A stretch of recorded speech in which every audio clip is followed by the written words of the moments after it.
Ne, žinokit, man tai labai faina neturėti santaupų, labai faina netaupyti, neturėti pinigų.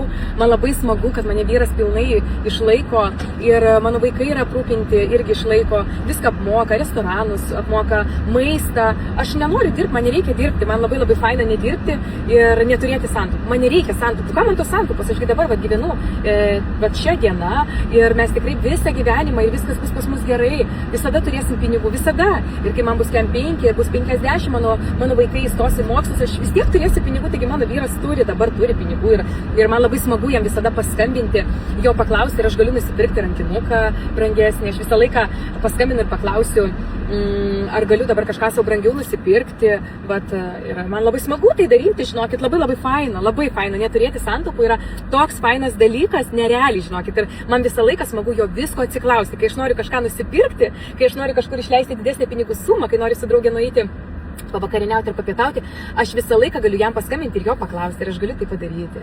Labai fainas, jis irgi labai fainas jausmas, jūs pabandykit, žinokit, ir jums patiks, tikrai. Labai faina. Netaupyti ir neturėti santaupų labai faina. Nes tada tave puola visokie finansų konsultantai, ateikite taupyti, ateikite draustis, o man nereikia, aš nenoriu, man taip gerai.